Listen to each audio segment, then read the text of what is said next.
오늘 우리에게 주신 하나님 말씀은 히브리서 11장 1절 말씀입니다.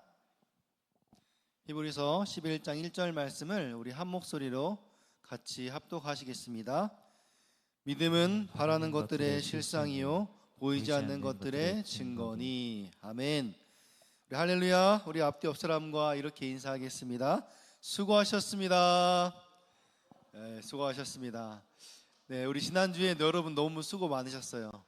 여러분 그 부활절 때 어땠어요? 버스킹 전도 축제 하니까 너무 좋다고도 많이 반응했지만 너무 힘들다, 이거 다시는 못하겠다, 뭐 이런 반응도 많이 있는 것 같아요. 그런데 우리가 이번에 이렇게 하면서 또 시민들에게 우리의 또 재능도 어떻게 기부 차원에서 같이 나눈 것도 있고, 그러면서 복음도 함께 전했지만은 이번에 더 많은 피드백을 들었던 게 어른들이 정말 도전을 많이 받았대요. 청년들 보면서 우리 청년부가 수준이 이 정도였고, 또 우리 청년들이 이렇게 도전을 했더니 또 시민들이 이렇게 많이 모이는 것들을 보면서 와, 정말 뭔가 이렇게 뭐라고 말은 못 하시는데 충격을 많이 받으셨나 봐요. 그래서 좋았다라고 하면서 도전 정말 많이 받았다, 우리도 뭔가를 해야겠다, 이런 걸 많이 느꼈대요. 그래서 이게 이번 기회를 통해서 구체적으로 몇 명이 전도되고 어떻게 우리 교회에 오게 됐는지 이런 거는 아직 잘 추산이 되진 않지만, 정말 큰 거 하나는 우리 청년들이 우리 어른들에게, 우리 교회에 정말 많은 도전을 주었다, 이게 큰 메시지였던 것 같아요. 그래서 우리 청년들을 통해서 이 부활의 기쁨과 함께 우리 서울제일교회가 다시 한번 깨어나는 그런 귀한 시간이 되었던 것 같습니다. 정말 감사했어요. 네, 오늘 말씀은 히브리서 11장 1절, 우리가 잘 아는 말씀인데, 여러분 제목이 뭐나요? 제목은 알고 들어야죠, 설교를. 네, 믿음으로 이해에 이르는 길. 따라해볼까요? 믿음으로 이해에 이르는 길. 네, 여러분들 유치원 다 졸업하셨죠? 네, 초등학교도 다 졸업하셨고, 네, 제가 왜 이런 질문을 드리냐면은, 네, 오늘 하고 싶은 이야기가 바로 신앙의 기초에 관련된 이야기예요. 여러분, 기초는 정말 중요합니다. 왜냐하면은 우리가 유치원 교육, 초등학교 교육, 이것이 잘못되면은 그 이후에 배우는 모든 학업의 문제들이 다 잘못되는 거예요. 그래서 사실 우리가 일상생활을 사는 그 모든 것들은 유치원 때 다 배웠다는 그런 말도 있어요. 그래서 우리가 다 컸는데도 약간 애어른처럼 뭔가 인격이 아직 모자라고 인성이 부족한 사람들 보면은 저 사람들은 유치원 때 잘못 배웠구나, 정말 처음에 기초를 배워야 될 것들을 제대로 못 배워서 저러구나, 그런 것들을 많이 느끼게 되는 거죠. 교회에서도 마찬가지예요. 오랫동안 신앙생활을 해서 여러분도 이제 앞으로 청년을 지나서 결혼하면 집사도 받고 안수집사, 권사, 장로, 또 어떤 분들은 목회자까지 되기도 하는데, 그렇게 신앙의 직분을 받았음에도 불구하고 기초가 잘못되어서 신앙생활에 많은 문제를 안고 사는 분들이 있습니다. 이 문제는 어떤 높은 수준의 신앙 지식이 없어서가 아니에요. 학교 말하면 유치원, 초등학교 교육이 잘못된 거예요. 그러면 이런 사람들은 어디서부터 바로 잡아야 될까요? 우리가 다 아는 것 같으나 실제로 따져보면은, 물어보면은 잘 모르는 부분들, 이런 것에 대한 교육부터 다시 시작돼야 되는 거죠. 처음부터 기초 교육을 받아야 되는 거예요. 여러분, 보통 건물을 지을 때 가설 공사와 기초 공사를 하는데 전체 건축비의 15%에서 20%를 쓴대요. 어마어마하게 많이 쓰는 거죠. 그 부분 사실 보이지 않는 공사입니다. 꼭 그거 하면은 돈을 버리는 것만 같아요. 그런데 그것이 결코 낭비가 아닙니다. 왜냐하면 기초를 소홀히 하면 그 위에 아무리 화려한 집을 지어도 결국 그게 부실공사가 될 수밖에 없기 때문이에요. 요즘 부실공사 사례들이 우리나라에서도 많이 나오고 있죠. 갑자기 건물 외벽이 휘어지고 주차장이 누수가 생기고 내부 벽이 틀어지고, 거기다 갑자기 한순간에 폭삭 가라앉는 그런 경우들도 많이 있죠. 최근에 신축 아파트도 마찬가지예요. 공사 중에 곰팡이 쓴 자재들, 새로 산 자재를 사야 되는데 곰팡이 쓴 자재들을 사용하다 밝혀져서 이제 공사 중단되기도 하고, 중국산 값싼 유리들로 다 도배를 하다가 걸린 사례들도 있고, 모두 뭐가 문제예요? 기초가 안 되어 있다라는 거예요. 기초를 잘못 세우니까 몇 년간은 그럭저럭 버텨가는데 여기저기 충격을 가해지고 하중을 버티다 보니까 결국 어느 순간 갑자기 무너져 내리는 겁니다. 교육도 마찬가지예요.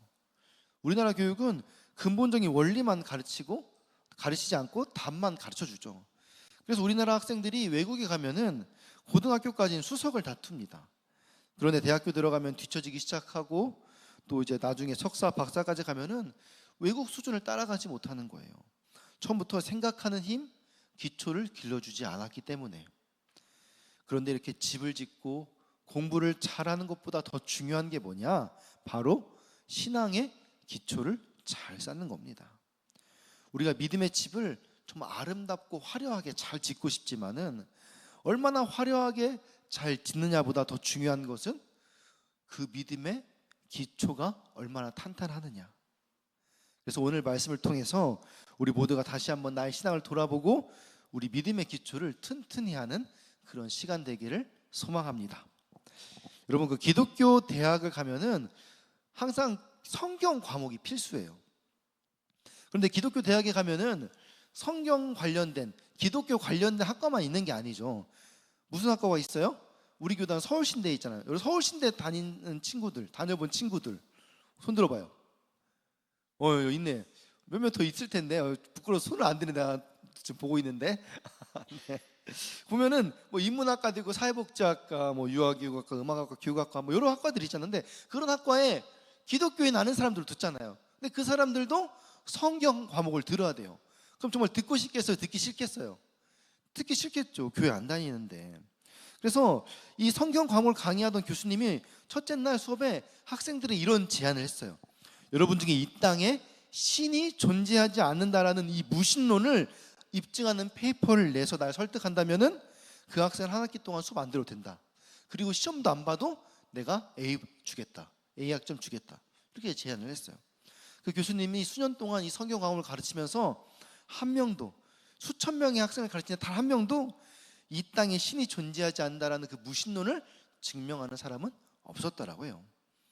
당연하죠. 왜냐하면은 이 무신론을 증명하는 것 자체가 사실 과학적으로 불가능하기 때문입니다. 왜 그럴까요? 신이 존재하지 않는다. 과학적으로 왜 증명이 불가능할까요?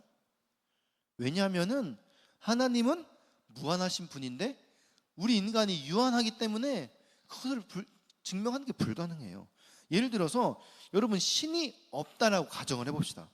그러면 어떻게 이 신이 없다는 걸 증명해내야 될까요? 일단 물리적으로 모든 시간과 공간을 관찰했을 때 신이 한 번도 개입한 적이 없다라는 것을 증명해내야겠죠. 그런데 모든 시간과 공간을 관찰하는 것 자체가 여러분 가능할까요? 불가능할까요? 우리 인간은 불가능하죠.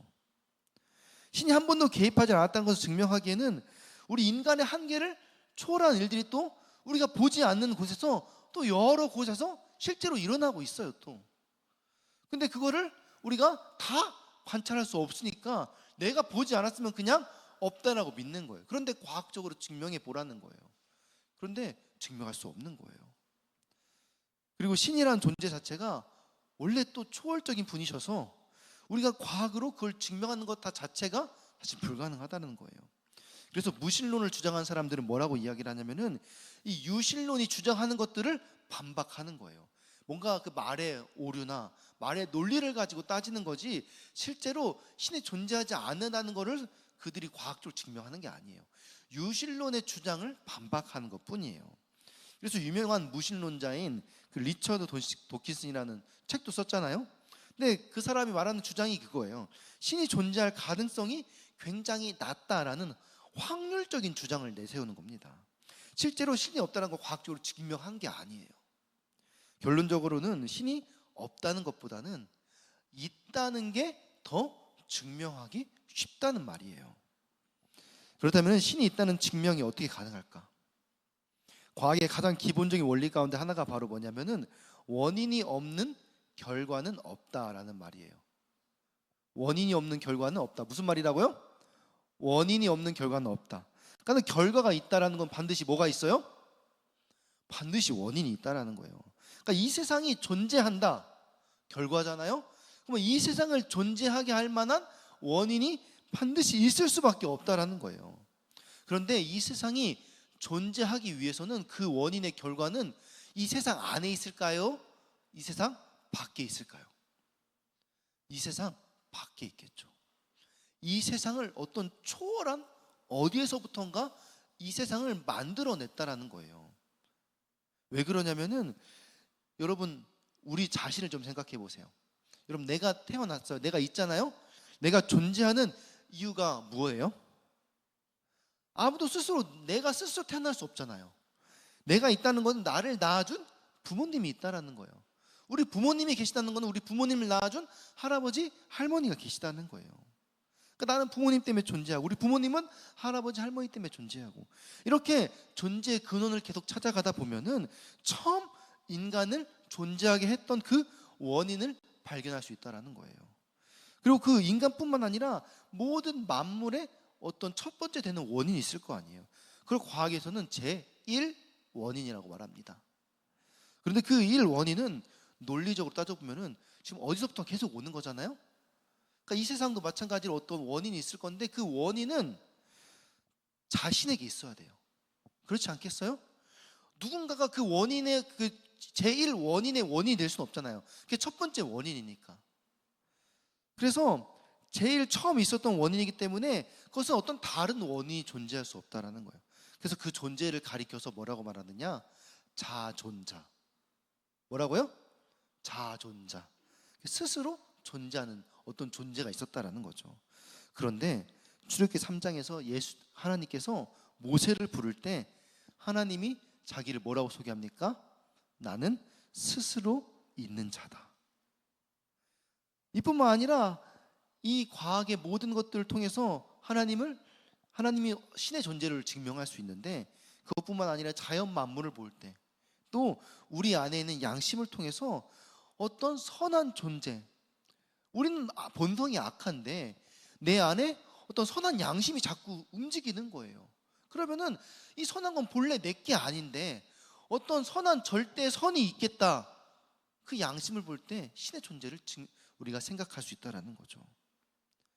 그런데 단순히 신이 없다라는 것은 단순히 우리 눈에 보이지 않는다고 존재하지 않는다는 것을 증명할 수 있다라는 게 아니에요. 과학적으로 우리 눈에 보이지 않는 수많은 물질과 다른 세계들이 존재한다라는 것이 지금도 계속 과학적으로도 실제로 밝혀지고 있잖아요. 그런데 우리가 오늘 좀 나누고 싶은 이야기는 그러면 신이 존재한다는 것은 분명히 과학적으로 증명이 가능해요. 그런데 이 유신론, 신이 있다라는 것에 한계가 하나 있어요. 신이 분명히 이 땅에 존재한다는 것은 증명할 수 있는데 그 신이 우리가 믿는 하나님이냐, 그거를 과학적으로 증명하는 데는 사실 한계가 많이 있습니다. 그래서 우리가 하나님을 논리적으로 설명하는 시도는 굉장히 위험하고 잘못된 방법이에요. 이 유신론의 과학적인 접근 방법으로는 우리가 믿는 하나님이 유일한 그 하나님이다, 그 신이다 라고 증명할 수 없기 때문이에요. 이 지점에서 우리는 이 신앙이라는 것이 절대로 과학을 통해서 우리의 이성의 이해를 통해서 얻어지는 게 아니다, 이걸 우리는 좀 알 수 있죠. 그래서 어떤 신학자가 이렇게 말했어요. 이해되는 것은 신이 아니다. 하나님이 무한하신 분이고 우리는 유한하신 분이라고 제가 유한한 사람이라고 말했잖아요. 근데 그 유한이 무한을 논리적으로 이해한다는 것 자체가 사실 말이 안 되죠. 그래서 우리가 무엇이 진짜 진리인지 그것을 머리로 이해한다는 것은 그 진리가 결국 유한한 것이고 그 인간의 한계 안에 있는 것이다. 그것이 곧 참신이 아니다라는 거예요. 우리가 이해되면은 사실 우리 한계 안에 다 갇혀 있는 거죠. 그래서 종교를 이해해서 우리가 믿어진다, 그것은 잘못된 신이거나 또는 우리 인간이 스스로 만든 신일 수 있다는 거예요. 여러분, 종교를 믿을 때 우리가 어떤 진리나 어떤 신을 믿을 때 내가 그 신을 다 이해했어, 그 신이 이런 분이지 라고 이해해서 믿어진다? 그럼 의심해 봐야 된다는 거예요. 원래 신은 이해될 수가 없는 거예요, 진짜 신이라면요. 그리고 이 세상에는 또 우리가 이해되지 않는 진리들이 참 많이 있어요. 우리가 이해하지 못한다고 해서 이건 진리가 아니야, 이건 틀렸어, 이렇게 말할 수 없는 진리들이 굉장히 많다라는 거예요. 우리 첫 번째 그림을 좀 볼까요? 뿅. 네. 여러분 이 그림 많이 보셨죠? 착시 현상이죠. 여러분 위에 선하고 가운데 있는 그 선 있잖아요. 화살표 안에 있는 그 선 위하고 아래하고 어떤 게 더 길어 보여요? 네, 똑같은 거 알죠? 다 나도 알아요. 근데 어떻게 더 길어 보이냐고요. 네, 여러분 속이지 마세요. 여러분 눈에 보이는 대로 말하면 돼요. 여러분 뭐가 길어 보여요? 아래 게 길어 보이죠? 근데 실제로 여러분 다 알잖아요. 배웠잖아요. 책에서 봤잖아요. 똑같은 거예요. 그 다음 그림 보세요. 여러분 전 이 그림을 처음 봤어요. 근데 뭐 이런 거 책 좋아하는 사람 많이 봤겠죠. 여러분 이게 가로선자, 가로선 잘 봐요. 여러분 가로선이 어떻게 보여요? 삐뚤삐뚤하게 보이죠. 근데 자로 재보면은 평행선을 이루는 아주 평행한 선이에요. 신기하지 않아요? 또 다음 그림. 이 가운데 그 두 개 가로된 이 평행한 이 두 줄 어떻게 보여요? 제 눈에는 가운데가 볼록하게 보여요. 여러분 눈에는 그렇게 보이죠? 근데 어떻겠어요? 저것도 평행한 선이에요. 마지막 하나 더. 요거 아까 이게 계속 보고 흔들리네. 나 처음 봤는데 계속 보면 흔들리지 않아요? 신기하다. 그 세로로 이렇게 된 선 있잖아요. 어떻게 보여요? 이것도 마찬가지로 이렇게 삐뚤삐뚤하게 보이죠. 근데 실제로 이것도 수직으로 되어 있는 그 선이라는 거예요. 이처럼 이 세상에는 우리 눈으로 보아도 이해되지 않는 진리들이 아주 가깝게 있어요. 여러분 제가 하나 더 보여드릴 건데 이제 놀라지 마세요. 여러분 아마 그 이과들은 이런 얘기 좀 많이 들어봤을 거예요. 뭐 생물학과 이런 거 많이 들어봤을 거예요. 우리의 존재도 과학적으로 보면은 사실 거의 없는 거나 마찬가지예요. 우리 존재가 없는 거예요. 없는 거. 이런 말 들어보셨어요? 없는 거. 왜 그런지 아세요? 우리 사진 하나 보여주세요. 그 다음 거 5번째 사진. 네, 우리의 몸이 뭘로 구성되어 있죠? 우리 몸 보통 세포로 구성되어 있다고 말하잖아요. 보면 여기 그림 자세히 보면은 세포 전에 세포 기관이 있고 그 전에 거대 분자가 있어요. 거대 분자라는 건 분자들의 어떤 집합체겠죠. 근데 그 분자가 뭘로 되어 있냐면은 원자로 되어 있어요. 원자로. 근데 그 원자마다 이제 종류마다 크기가 좀씩 다르긴 한데 원자가 아주 작은 최소 단위 어떤 입자 같은 거예요. 근데 원자 크기가 얼마나냐면 수소 원자는 53 피코미터, 탄소는 70 피코미터, 나트륨은 186 피코미터. 저도 이런 단위 처음 들어봤는데 이 피코미터가 어느 정도냐면은 100억 분의 1 미터라는 거예요. 피코미터가. 그러니까 1cm로 따지면은 이 원자를 1억 개를 이렇게 했을 때 이게 1cm라는 거예요. 그러니까 1억 분의 1cm인 거죠. 그러니까 어마어마하게 엄청나게 작은 입자인 거예요. 그런데 이 원자가 어떻게 생겼을까요? 그 다음 그림 이렇게 생겼어요. 그러니까 원자핵이 있고 전자가 있고, 원자핵은 중성자와 양성자로 구성되어 있는데 원자핵을 전자 이렇게 빙빙빙 돌아요. 네.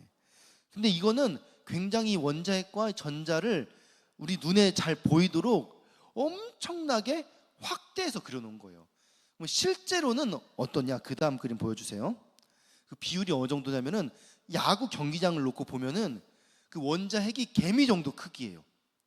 그리고 전자는 개미 털 정도 크기예요. 그러니까 이 야구장 크기에 한가운데 개미가 있고 이게 원자핵이고, 개미 털이 그 야구 경기장 주변을 도는 거예요. 이게 원자 덩어리의 크기인 거예요. 그러니까 원자 덩어리의 크기는 저 개미와 개미털 사이의 거리를 반지름으로 하는 원의 그 지름이 그 원자의 크기인 거예요. 그러니까 사실 원자를 보면은 그 점이 쭉 도는 건데 원자 덩어리가 거의 텅텅 비어 있는 거잖아요. 그렇지 않겠어요? 그런데 실제로 우리가 보면 어떨까요? 텅 비어 보입니까? 아니에요. 이 원자 덩어리들이 이제 모인 게 우리잖아요. 근데 우리가 어때요? 아주 꽉꽉 채워져 있죠. 전혀 빈틈이 없어 보이죠. 그것은 왜 그러냐면은 이 원자핵과 전자 사이의 에너지 때문이에요. 그러니까 원자핵과 전자가 서로 밀고 당기는 에너지 때문에 원자 실제 내용물은 텅텅 비어 있지만은 그 원자 하나가 한 개의 에너지 덩어리가 되는 거죠. 그래서 우리가 원자와 세포를 이렇게 볼 때 왜 그게 그러면은 그 텅텅 비면은 아무것도 안 보여잖아요. 왜 그러냐면은 우리가 실제로 보는 그 사물이 어떻게 보이는 거예요? 태양빛에 반사된 가시광선이 튕겨져 갖고 우리 눈에 보이는 거잖아요. 그러니까 그 에너지 덩어리의 결합이 그 힘을 만들어내서 가시광선이 튕겨가지고 우리 눈에 보이는 거예요. 실제로는 우리 몸이 다 텅텅 비어 있는데 우리가 만지면은 근데 그 뭐 텅텅 비면은 쏙 들어가든 또 그렇진 않죠. 왜 그러겠어요? 그 원자 덩어리 하나하나가 에너지니까 에너지가 결합이 있어서 그 에너지가 똘똘 뭉쳐서 에너지 덩어리인 거예요. 우리가 아주 세밀한 점들로 구성되어 있는데 텅텅 비어 있는데 우리가 에너지 덩어리인 거예요. 그러니까 그 우리가 어떤 면에서는 우리 실체는 없고 진짜는 영으로 존재한다는 말이 과학적으로는 더 정확한 표현일 수도 있는 거예요. 그리고 그렇지 않겠어요? 실체는 사실 그 텅텅 비어 있는 그냥 공기 덩어리인 거예요. 근데 에너지 덩어리인 거예요. 에너지 덩어리.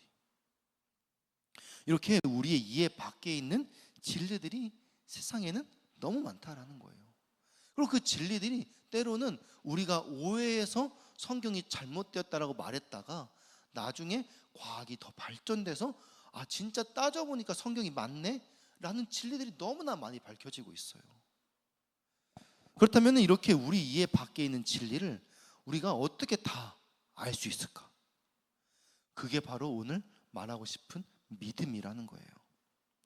여러분 누군가 서울제일교회 소개받고 약도를 보고 교회를 찾아온다라고 생각해 보세요. 그러면 그 약소를 알고 옵니까? 믿고 옵니까? 여러분 그 약도 처음에 딱 약도를 보여줬어요. 여러분 그 약도를 여러분 처음 보자마자 알아요? 그러면 그 약도 보고 찾아오잖아요. 왜 약도 보고 찾아오는 거예요? 약도에 있는 게 진짜 그 지도라는 걸 믿고 오는 거잖아요. 그렇죠? 그래서 그리고 그 약도대로 갔더니 교회에 잘 도착했어요. 그럼 이제는 약도 없이 교회에 오는 길을 어떻게 하는 거예요? 이해하게 된 거죠. 이제 그 다음부터는 믿고 오는 것이 아니라 이해해서 알고 오는 겁니다. 그러니까 이해해서 믿음이 이르는 것이 아니라 믿고 그 다음에 이해에 이르는 거예요. 우리가 생각해 보면 세상의 그 모든 진리도 다 믿음으로 이해에 이릅니다. 여러분 제가 앞에서 보여드렸던 이 착시 현상이나 원자의 크기 여러분 이해가 처음 되세요? 제가 말하니까 일단 믿고 그 다음에 이해하려고 여러분 검증을 해보는 거겠죠. 아마 집에 가서 인터넷에서 찾아보는 분들이 계실 거예요. 이게 진짜 맞나? 그런데 먼저 듣고 그냥 믿는 거예요. 진짜가? 그 다음에 그대로 해보면은 검증해보면은 그게 이제 검증이 되면은 그때부터는 이해가 되는 거죠. 하나님에 대해서도 이와 같은 공식이 적용되는 거예요. 그래서 하나님이 이해가 안 돼서 믿지 못하겠다는 그 말은 논리적으로 맞지 않는 말이에요. 하나님을 보여주면 믿겠다는 것은 사람은 평생 하나님을 믿을 수 없습니다. 그러다 반대로 믿으면은 그때부터 보이는 분이 하나님이세요. 그래서 신앙은 먼저 믿고 시작하는 겁니다.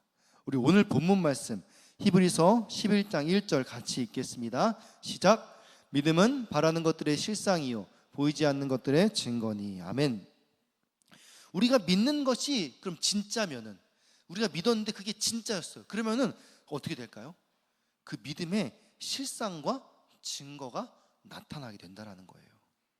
그러나 믿지 않으면은 그 증거와 실상은 나타나지 않습니다. 믿음은 보이지 않지만은 그 믿음으로 말미암아 나타나는 증거와 실상은 우리 눈에 보이는 거예요. 그래서 우리는 이 증거와 실상을 통해서 우리의 믿음이 진짜인지 거짓인지 알 수 있다는 겁니다. 그래서 성경에서는 하나님이 자기 자신 존재를 증명하려고 하지 않아요. 내가 이런 건데 이런 거다 하면서 설명하면서 우리를 이해시키지 않는다는 거예요. 그냥 나 이런 사람이야. 이런 사람은 아니죠. 나 이런 분이야.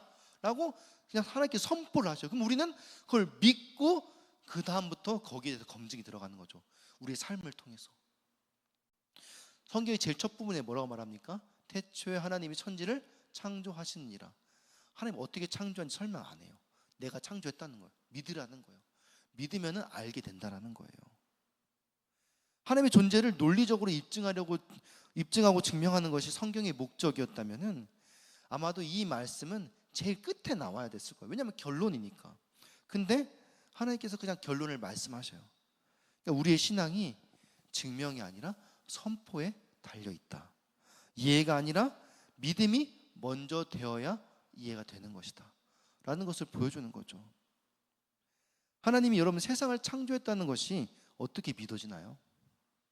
예수님이 물 위를 걸어갔다는 사실이 과학적으로 이해가 됩니까? 홍해를 갈라진 사건, 죽은 나사로가 일어난 사건, 예수님이 3일 만에 부활한 사건, 사실 이 성경은 모든 것이 과학적으로 이해할 수 없는, 설명할 수 없는 사건들로 가득 채워져 있어요. 그런데 하나님이 믿어지면은 그때부터 창조도 이해가 되는 거예요. 하나님이 스스로 있는 분이라는데, 그분이 하나님 창조했다고 하는데 창조가 됐겠지. 그러면은 예수님이 하나님의 아들이라고 믿어지면은 하나님의 아들인데 무리를 왜 못 걷겠어요? 사람 살리고 부활하시는 것쯤이야 너무나 당연한 거 아니겠어요?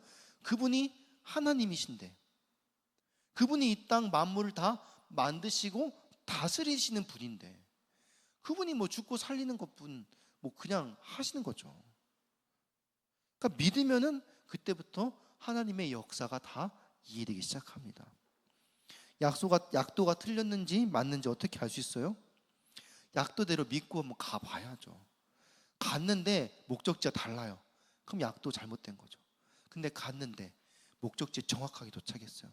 그럼 그 약도는 믿을만한 겁니다. 그 약도는 진짜인 거예요. 믿음은 보이는 것이 아니지만 그 증거로 증명됩니다. 믿으면 그 실상이 나타나요. 믿음의 실상과 증거를 통해서 우리의 믿음이 옳았는지 틀렸는지 알게 됩니다.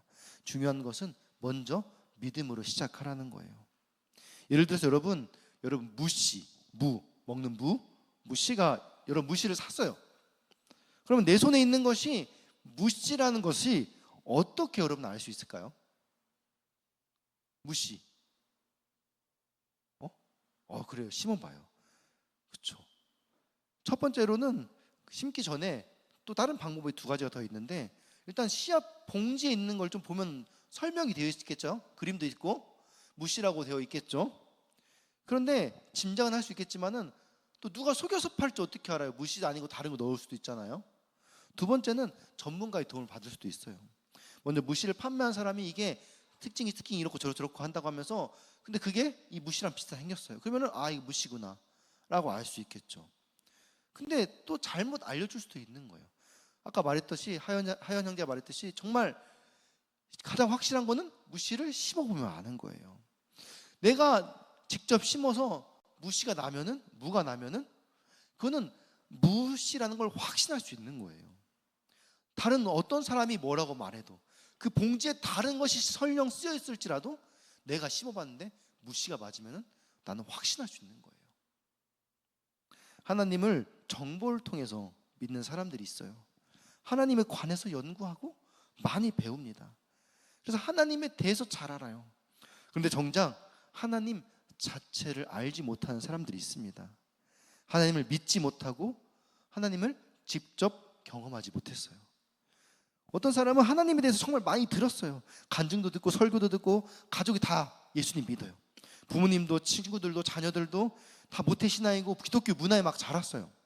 그런데 나의 하나님을 못 만난 사람들이 있어요. 하나님을 만나는 게 뭔지를 들어서는 아는데 직접 자신이 느끼지 못하는 거예요. 알지 못하는 거예요.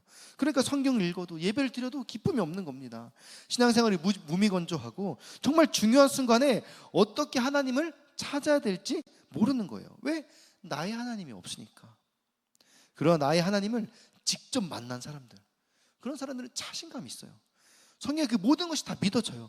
왜? 내가 본 하나님이 정말 진짜 하나님이었고 그분이 능력의 하나님이었으니까. 그리고 그분이 나를 만나주시고 내 삶에 역사하시니까. 그리고 그분이 실제로 지금도 내 안에 살아계시니까. 세상이 아무리 뭐라고 말해도, 세상이 변하고 세상이 뭔가 이렇게 과학이 자꾸 변하고 해도 그 믿음이 절대 흔들리지 않는 거예요. 여러분, 예수를 믿지 못한 사람들의 특징이 있어요. 그 사람들이 부족한 점이 뭐냐면은 실험정신이에요. 실험정신. 오랜 연구 끝에 신약을 개발하면 가장 먼저 하는 게 뭐예요? 임상실험이죠. 실험을 통해서 증명이 되면 그때서야 이제 비로소 이 신약을 등록하고 판매할 수 있는 거죠. 우리도 마찬가지예요. 성경에 대해서, 예수님에 대해서, 하나님에 대해서 여러분 많이 들었을 거예요. 여러분 신앙생활 오래 하셨잖아요. 대부분 새 가족 별로 없어요. 보니까 우리 교회는 굉장히 가족 공동체예요. 그래서 올해부터 신앙생활하는 친구들이 되게 많더라고요.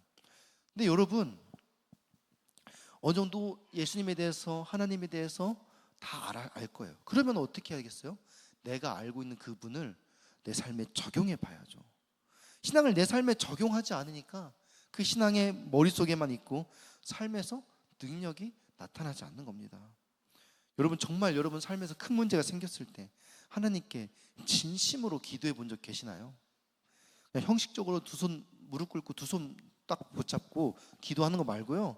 정말로 하나님 지금도 살아계셔서 내 삶을 지켜보신다고 믿고 그분이 나를 도와주신다면 내 삶이 바뀔 수 있다는 걸 믿고 지금 삶의 모든 문제가 하나님이 하시면 단번에 역전될 수 있다. 이런 믿음을 가지고 진실로 기도해 본 적 있으시냐는 거예요. 저는 어렸을 때 배가 너무 많이 아프면은 화장실 가가지고 기도 많이 했어요. 하나님 이 배 낫게 해주면은 하나님 정말 잘 믿고 교회 열심히 다니고 부모님 말씀 잘 듣겠다고 어렸을 때 그렇게 기도 많이 했었어요. 아무 말 그러니까 이게 초등학교 때는 무슨 믿음이 있겠어요. 그냥 뭐가 배가 아프고 막 하니까 그냥 아무 말이나 하려고 하니까 그래도 좀 더 이렇게 확률적으로 높은 거 얘기하겠다 하면서 어렸을 때부터 들은 이야기 부모님 맨날 교회 가라고 하니까 그렇게 기도했어요. 근데 실제로 하나님 믿고 기도한 게 아니죠.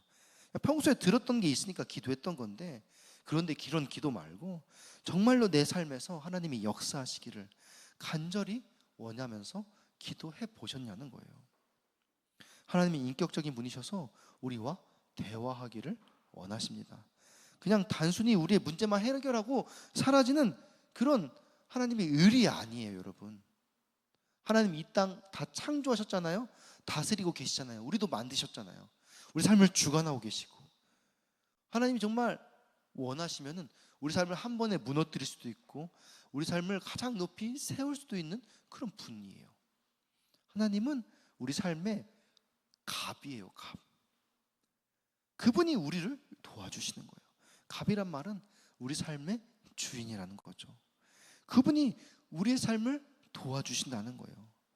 그런데 마치 우리가 주인이고 내 삶의 종부리듯 그렇게 기도할 수는 없는 거예요. 여러분 정말 내가 하나님 앞에 기도한다는 건 뭐냐?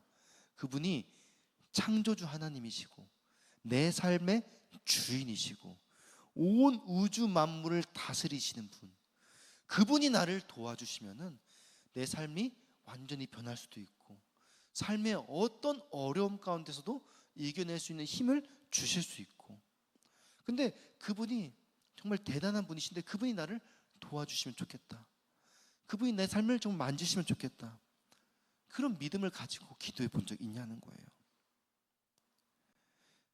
우리가 그렇게 하나님을 정말 제대로 믿지 못하니까 우리의 신앙이 계속 제자리 걸음하는 거예요. 아는 것을 실천해 봐야죠. 우리 갈라디아서 6장 17절을 보면은 우리 같이 읽겠습니다. 시작. 이후로는 누구든지 나를 괴롭게 하지 말라. 내가 내 몸에 예수의 흔적을 지니고 있노라. 아멘. 바울이 내 몸에 예수의 흔적을 가졌다라고 말합니다. 여러분 흔적이란 말은 헬라어로 스티그마인데 상처란 뜻이에요. 그러니까 하나님의 말씀이 진리라고 믿는다면은 그 진리를 행동으로 보여지게 되어 있어요. 그렇게 진리를 내 삶에 적용하다 보면은 때로는 어느 순간 예수님 때문에 상처도 받고 고난도 받고 핍박도 받고 또 굳은 살도 배기고 또 나의 모난 성격들이 다듬어지기도 하면서 예수의 흔적이 내 삶의 곳곳에 묻어나게 된다는 거예요. 여러분 신앙생활 몇 년 하셨나요? 그동안 예수님 믿으면서 받은 상처들, 받은 흔적들이 여러분의 삶에 있으십니까? 찬송가 340장 후렴에 보면 이런 고백이 있어요. 예수 예수 믿는 것은 받은 증거 많도다. 예수 예수 귀한 예수 믿음 더욱 주소서. 우리가 예수님 믿다 보면은 그 삶에 흔적이 남아서 받은 증거들이 많이 나타나게 되어 있어요. 여러분 이해할 수 없어서 믿을 수 없습니까? 믿어야 이해할 수 있어요. 믿음으로 예수의 흔적이 우리 삶 가운데 있어야 그것이 믿음의 증거와 실상이 되어서 우리의 신앙이 진짜였음을 증명하게 된다는 것입니다. 여러분, 들은 말씀을 여러분의 삶에, 마음의 밭에, 그리고 삶의 밭에 심어봐야 열매를 맺을 수 있습니다. 그래서 제가 매번 강조하는 것이 셀 모임 때 꼭 말씀을 나누라는 거예요. 그래서 셀 모임이 없는 날에도 제가 이 셀 모임 나눔 질문을 꼭 만들잖아요. 여러분, 부활절 때도 만들었어요. 부활절 때 짧은 말씀 전했지만은 혹시 생각나는 친구들은 그 말씀을 집에서 혼자 꼭 묵상해 보라는 거예요. 이 말씀이 그냥 지나가서 흘러가면 안 돼요. 그 말씀이 나에게 어떤 의미가 있고, 하나님이 분명 지금 선포로 우리 청년부에 말씀하셨는데 그 청년부에 말씀하신 게 지금 나한테 말씀하시는 건데 왜 하나님이 이 말씀을 지금 이 시기에 나의 삶에 말씀하셨을까? 생각해 봐야죠. 새겨 봐야죠. 그리고 내 삶에, 이번 주에 나의 삶에서 어떻게 적용할 수 있을까 고민해 봐야죠. 그리고 적어 봐야죠. 그리고 그것을 내 삶에 따져보고 실천해 봐야죠. 그래야 거기서 열매가 맺어지는 거죠. 그리고 한 주가 지났어요. 또 다른 말씀을 주시면은 그 말씀이 지난주의 말씀과 그 삶에 적용해서 어떻게 더 나아가서 내 삶에 발전시켜야 될지 적용해 봐야죠. 지난주에 한 주간 이렇게 해봤는데 실패했어요. 자꾸 넘어졌어요. 이거는 더 이렇게 했으면 좋았을 뻔했는데 피드백이 있을 거예요. 그럼 그 피드백을 한 번 더 적용해서 오늘 말씀과 같이 매치를 시켜가지고 다시 내 삶에 만들어가서 그 말씀이 내 삶을 자꾸 다듬어가게 하고 내 말씀에 영향력을 가지게 하고, 그래서 그 말씀대로 살아감으로 말미암아 내 삶에 예수의 흔적을 자꾸 남겨야죠. 그런데 그냥 말씀을 듣고 그 말씀을 내 삶에 새기지 않고 묵상하지 않고 적용하지 않으면은 그냥 지나가는 그냥 말씀에 그치는 거예요. 그러면은 내 신앙이 자랄 수 없고 믿음으로 이해에 이를 수 없는 거예요. 그냥 계속 어디서 들어본 것 같은데, 아 그렇구나. 근데 또 이해가 안 되는 건 왜 저러지? 그러고 마는 거예요. 삶에 적용해봐야 그게 내 삶에 이해가 되는 거죠. 말씀을 좀 마무리하고 싶은데요, 우리 찬양팀 올라와 주세요. 여러분, 믿음은 바라는 것들의 실상이요 보이지 않는 것들의 증거입니다. 이해가 아니라 믿음으로 시작할 때 비로소 진정한 신앙의 열매를 맺을 수 있습니다. 이게 오늘 말하고 싶은 신앙의 기초예요. 이게 안 되면은 그 위에 아무리 화려하고 멋있는 뭔가 믿음의 모습을 보인다 하더라도, 정말 천사와 같은 말을 하더라도, 정말 이런 신앙의 기초가 되어 있지 않으면은 언젠가는 한순간에 무너져 내린다는 거예요. 우리가 듣는 말씀을 삶에 적용할 때 그 믿음이 우리의 실상과 증거로 예수의 흔적이 우리 삶에 새겨지게 될 줄 믿습니다. 여러분의 믿음이 매일의 삶의 자리에서 실상과 증거로 거룩한 열매 맺는 아름답고 복된 청년들 모두가 되기를 주님의 이름으로 축원합니다.